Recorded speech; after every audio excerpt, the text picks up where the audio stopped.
안녕하십니까. 장례박사 백승인입니다.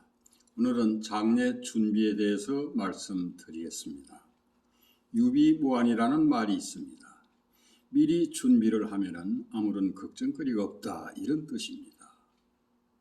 사람이 태어나는 것은 불과 10달이면 됩니다.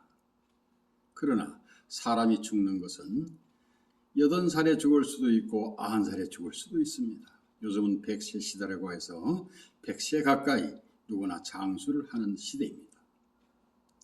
불과 10달 만에 아이가 태어난다 하지만 며느리가 임신을 했어요. 그 소식이 들리고 나면 임산부의 부부를 비롯하여 친정집이나 시댁이나 어른들은 그때부터 아이의 건강을 걱정하게 되고 산모의 건강도 걱정을 하게 되죠. 또한 태어나지도 않은 아이에 대해서 미리미리 준비를 하느라고 바빠집니다. 신발도 미리 사고 옷가지를 챙기고 심지어 요즘은 교육 준비도 미리 계획을 세우는 그런 시대가 되었습니다. 그래서 10달 만에 태어나는 아이에 대해서는, 즉 출생에 대해서는 이렇게 바쁘게 준비를 미리 하지만, 그러나 태어나는 기간에 비해서 약 100배 정도 장기간 살게 되는데, 그 긴 세월을 살고 마지막으로 맞이하는 그 죽음에 대한 준비는 전혀 하지 않는다는 뜻입니다.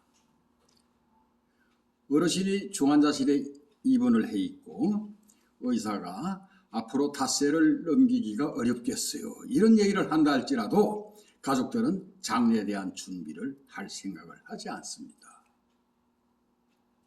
그래서 오늘은 장례 준비를 왜 해야 하는지, 어떤 준비를 해야 하는지 그 점에 대해서 설명을 드리겠습니다. 자, 장례에 대한 준비를 왜 미리 해야 하는가? 미리 준비를 하면 당황하지 않습니다. 불과 닷새를 못 넘겨야 했는데 닷새든 엿새든 지난 다음에 결국은 어르신이 돌아가셨다. 무엇을 어떻게 해야 할지 모르니까 허둥지둥대고 시간 낭비하고 당황해서 어찌할 바를 모릅니다. 그래서 미리 준비를 하면 그렇게 경황 없는 상황에서 당황할 필요가 없다, 그런 얘기입니다. 그 다음, 불필요한 절차를 생략할 수 있다. 전혀 장례에 대해서 모르기 때문에, 준비가 되어 있지 않기 때문에 장례식장이나 병원 또는 상조회사 또는 장례 지도사가 시키는 대로 질질 끌려다닐 수밖에 없습니다. 그렇게 하다 보니 불필요한 절차를 권유받을 수도 있습니다. 또 전혀 모르는 상태에서 시키는 대로 따라가다 보니 엄청난 비용의 낭비가 발생합니다. 반드시 낭비하게 되어 있습니다. 지불하지 않아도 될 돈을 지불한다는 뜻입니다. 그래서 미리 준비를 하면 비용의 낭비도 막을 수가 있습니다. 또한 경황 없는 상황에서 남들이 시키는 대로 장례를 치르게 되므로 장례가 끝나고 나면은 아유, 지난번에 왜 그렇게 했던가, 왜 아버지를 화장을 했던가, 또는 왜 매장을 했던가, 아니 왜 납골당에 모셨던가, 수목장 갈 걸. 또 어떤 분은 아유, 왜 수목장으로 갔던가, 납골당에다가 모실 걸. 별별 후회거리가 다 생깁니다. 그래서 미리 준비하면 이러한 후회할 일이 없다, 그 말씀을 드리는 겁니다. 자, 그러면 장례 준비를 구체적으로 어떤 것을 해야 하는지에 대해서 설명을 드리겠습니다. 먼저 만일 우리 가족이 갑자기 누가 돌아가셨다, 이럴 때에는 매장을 할 것인지 화장을 할 것인지 이 부분에 대한 결정을 가족들이 사전에 협의를 해서 정해 놓아야 합니다. 그 다음은 장지를 정해야 합니다. 만일 매장을 하겠다 하면은 어느 지역, 어느 땅에다가 매장을 할 것인가? 선형이 있으면 좋겠죠.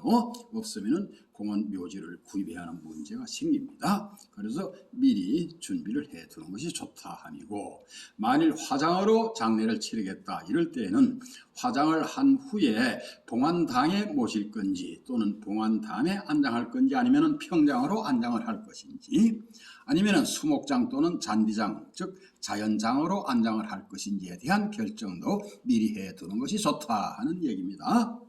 다음, 장례를 치르게 될 때 누구를 통해서 일을 치를 것인가, 즉 의전의 주관을 누구에게 맡길 것인가. 장례식장의 모든 의전을 맡겨서 장례를 치를 수도 있습니다. 또 하나는 상조회사에 의뢰해서 장례를 치를 수 있습니다. 그리고 상조회사는 미리 매월 얼마씩 회비를 장기간 내는 선불제 상조회사가 있고, 또 장례 치르고 나서 그 비용을 지불하게 되는 후불제 상조회사도 있습니다. 그래서 장례식장에 맡길 것인지 아니면 상조회사에 맡길 것인지가 정해진 다음에 만일 상조회사에 맡기겠다 할 때에는 선불제로 할 것인가 후불제 상조를 택할 것인가. 국내 상조회사가 많습니다. 선불제 상조회사는 지금 공정거래위원회에 등록된 선불제 상조회사가 약 80여 개 됩니다. 그의 후불제 상조회사 약 200개 정도 됩니다.